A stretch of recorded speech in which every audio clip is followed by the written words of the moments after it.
Hi, James from engVid. I've noticed a lot of people have a problem using borrow or lend. In fact, sometimes I found it difficult to teach it to people. But today's lesson, I'm going to try and simplify it and make it easy. Now, there's probably one or two lessons on borrow and lend, so on engVid already, so please feel free to check them out. I just try to simplify it and give you a couple of phrases or expressions, general expressions you can use. So let's go to the board. As you can see, I've got some money. And E is trying to, well, is he trying to borrow or lend? Let's go find out, okay? So Mr. E says, can I borrow $5? And the other worm, I don't know who this is, says, I don't have that on my person. When someone says that, it means I don't have it with me. Look underneath here, it says, neither a borrower nor a lender be. Well, what does that mean? Okay, well, we want to do a lesson on borrow and lend, correct? And look here, borrow, lend. Today, I'm going to give you something that will help you remember it easily, what the difference between the two are, so you can use them properly. And then we're going to learn some other words that are similar, synonyms. Because I think if you understand one thing properly, we can teach you many other things, so the lesson can just grow and grow. And you're smart, so let's get started. All right, E, talk to me. Well, what's the difference? We have having, giving, receiving, and miscellaneous. These are the four legs of our table, all right? Every table has four legs, and when people exchange things or give or receive, it's going to be one of these four legs we're talking about. Let's talk about the first leg, having. You can't give if you don't have, right? So we'll start with having. People, we'll start with the nouns. So there are nouns for people, owners. When you own something, it belongs to you or it is yours, okay? I own my body. I own this pen and this jacket. They are mine, okay? I'm an owner. Now, when you have a house and you have paid for the house, you become a landlord or a landlady. Lady, me lady, right? And the lord, you are the lord of the manor. You own your own home. Yes. A landlord is when you go someplace, you need a place to stay, but you cannot buy a house. You will pay these people on a monthly basis, and they will give you a place to stay. And they're called landowners. You will generally say, if it's a man, my landlord wants the rent today. Or if it's a woman, you'll say the landlady wants the rent, because they own the land that you live on. Okay, this goes back a long time ago to kings and queens when they owned everything, and they were called the lords and the ladies of the land. Now, proprietor. Can you say that again? Proprietor. Proprietor. This is the formal word for an owner.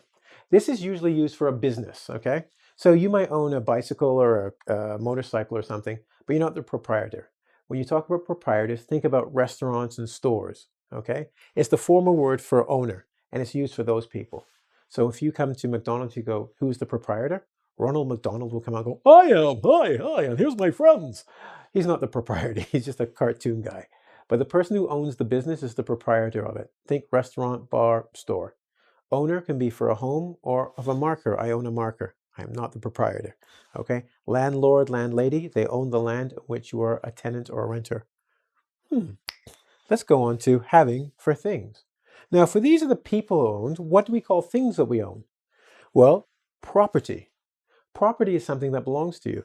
We also use property for land. This is my property. It means my house has this much land and I own all of it. It's all mine, my property. But something small such as a pen, a watch, my shoes, you can't see them, I just lift my leg up. My shoes, they're my property, okay? They belong to me. Possessions is the same thing. To possess means to take on. If you're possessed by a demon, it controls you. So when you have something in your possession, you have control over it or it belongs to you. It can be either one, okay? Belongings, it's yours. I mean, be as a prefix means completely, but I don't know what long means. I'm not going to lie to you, but it's completely yours. Okay, one day I'll figure it out and let you know. But if I say, "Are these your belongings?" Does this completely belong to you? And if you notice, we say belong, right? And this is belonging. Add on the ing, and suddenly it's a thing, your thing. These are my belongings. My coat, my vest, my watch, my pen are my belongings. Estate. This is a funny one. Estate. An estate is, well, most of us have property. We have houses. When you have an estate, you're rich. You have a mansion. You have a big house. This is my estate with my 15 cars, my 3 wives, my 5 helicopters. It's my estate. People with homes don't call it estate because we will laugh at you. We'll go, you call that an estate? You only have 1 toilet there, bro. 1 toilet. That ain't an estate. State's got to have at least 5 toilets. So if you have an estate, it's usually a large piece of land and it's a big home. But there's another meaning for estate. And once again, it has to do with belongings. When you die, dead, the things you leave behind are your estate. And that includes your house, your car, your golf clubs, if you play golf, baseball, bat, comic books, everything you own are your estate. So these are the things you own. But it's not your estate, unfortunately, until you die. So this is one you don't want to visit. You want to have an estate? I'm rich. But you don't want to be given your estate because you're dead, okay? So try and keep that in mind with estate, that it's 2 meanings. And one has to do with death. When you die, you leave your estate behind. And estate is a wealthy or rich man's place to live, all right? So we talked about having. You got to have stuff before you give it or you can receive it. Now, if you have that stuff, why don't we go back onto the other leg here, right? We're going to go over here and we'll look at this leg of giving. I've got stuff, now I can give it away. So we're going to start with the nouns, and these are the people. You've got your lenders, your providers, or your donors. A lot of people who speak English will actually say lender, provider, supplier, donor. Okay, same, except for this one here. They'll say lenders, providers, suppliers, almost the same.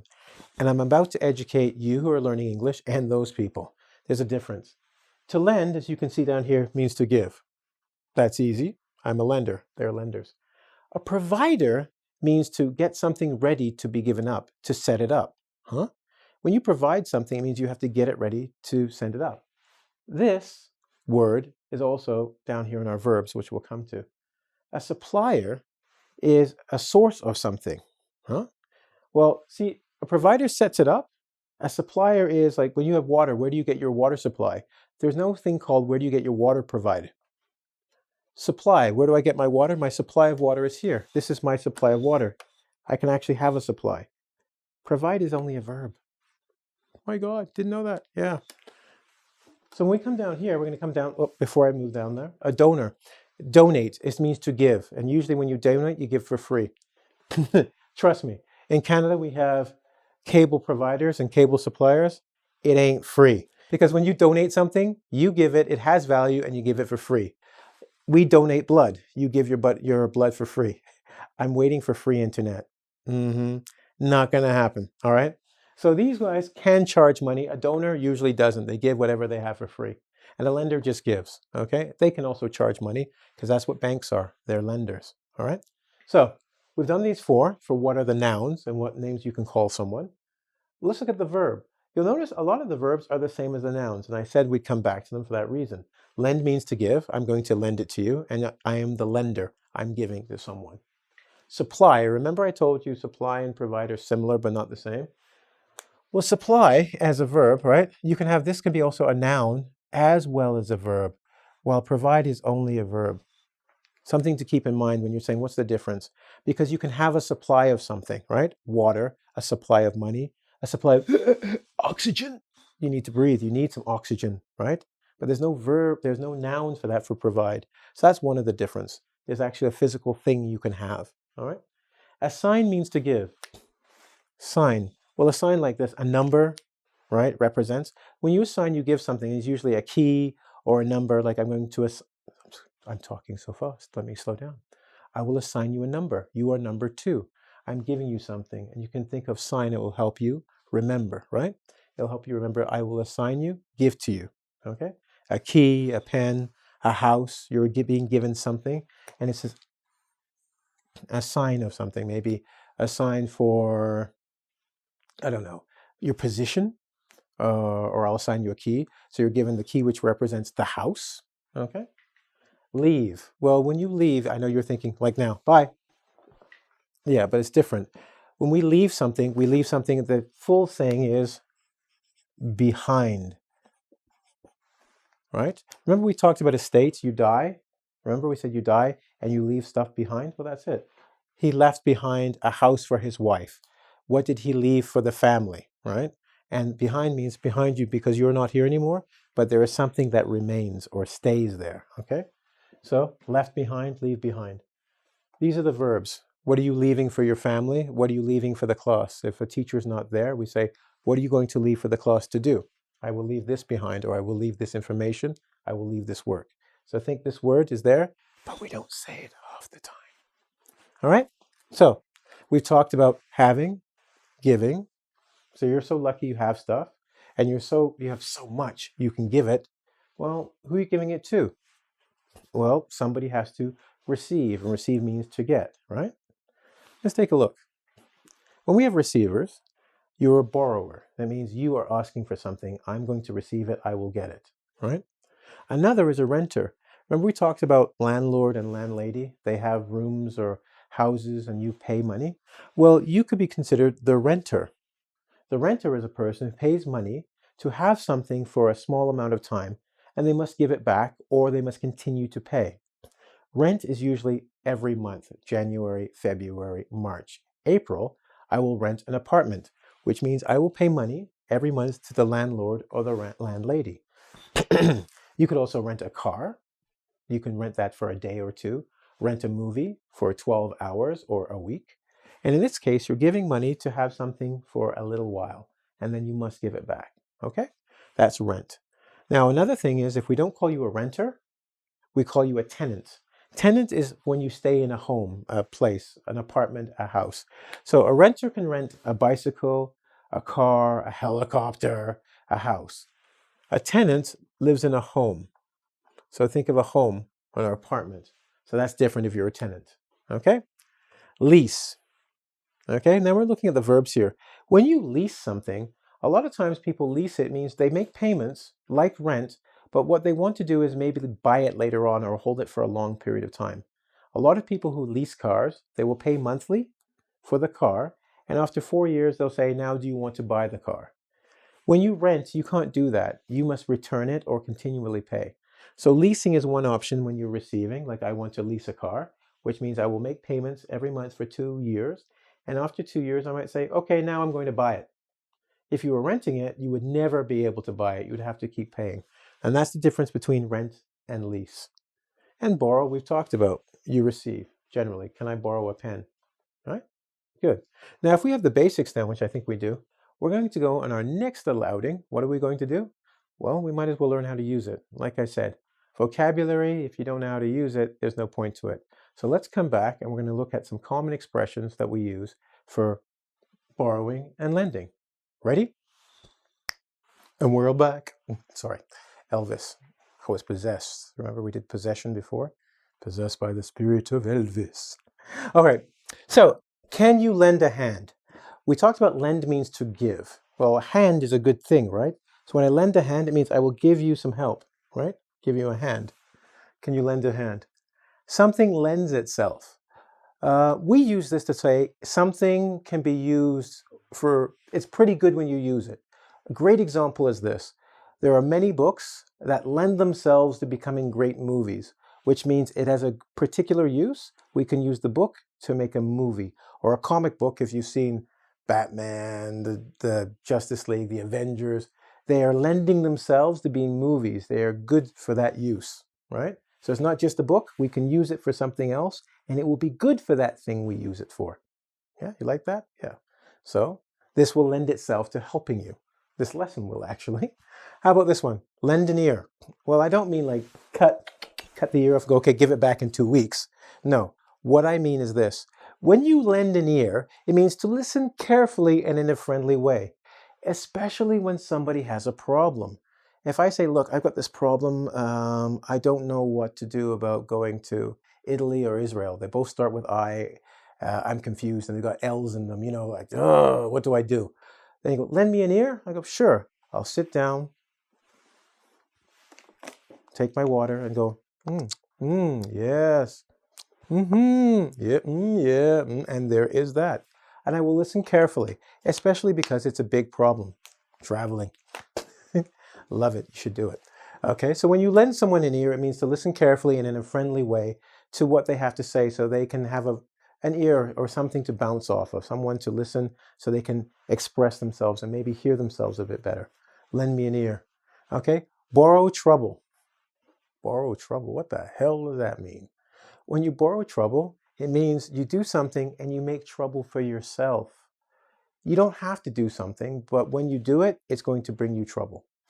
For instance, if you see a pretty girl at a bar sitting over with her boyfriend who is 2 meters tall and 100 kilograms and is an MMA superweight fighter, and you have a couple drinks and you think, maybe I should tell that girl she's pretty and she's dating a stupid guy, you're just borrowing trouble, my friend. Why are you doing this? It's going to bring you trouble. Don't borrow trouble, which means bring trouble to yourself by the actions or something that you do. Not smart. Beg, borrow, steal.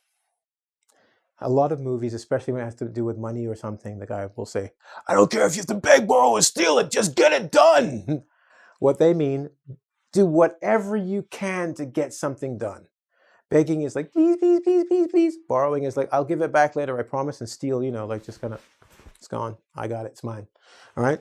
So if someone says to you, I don't care if you have to beg, borrow, steal, get that assignment done, it means whatever you can do, do it. To live on borrowed time.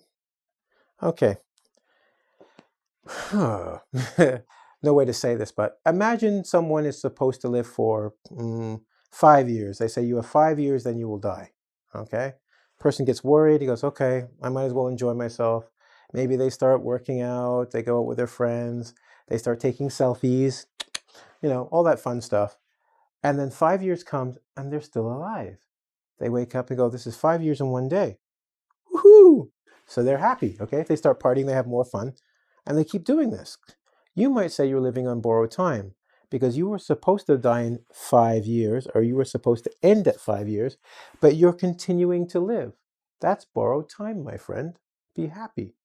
Now, that could be not just about life. You live longer than you were expected. That could be like your camera. The power is supposed to be dead. You took 50 pictures, but magically you're taking 51, 52. You're like, wow, it's on borrowed time. Meaning this thing should end at any time and you're getting lucky, right? We usually use it for life, for people. If you live longer, you have a disease, you don't die, you're old, you keep living, just die already, all right? You're living on borrowed time. Or relationships. If two people are always fighting, and you're like, man, they should have broken up 5 years ago, but they're still together, you say that relationship is living on borrowed time. It should have been done. And for some reason, it just won't die. Which reminds me of a good joke, but another time. So let's do a quick quiz, all right? We talked about lend and borrow, which was the primary reason for this lesson. And remember, lend is when you give something, borrow is when you receive it. But let's do a quick quiz to see if you can remember some of these popular phrases or the words themselves, what they mean. Got 3 questions. Let's check you out. All right. Their marriage should have died years ago. Now it's living on, what would you put in there? Beg, borrow, steal? Lending an ear? Lending a hand? Or would you say? Correct. It's living on borrowed time. They should have been divorced 4 years ago. They're still together. I don't know how come it's living. Should be dead. How about this one? Hi, can you... A pen. Now, would you say, lend me a pen or borrow me a pen? Think about it carefully. I know some of you said, hi, can you borrow me a pen? Why? Because I have students who say that all the time, and that's wrong. Okay? All of you, it's wrong.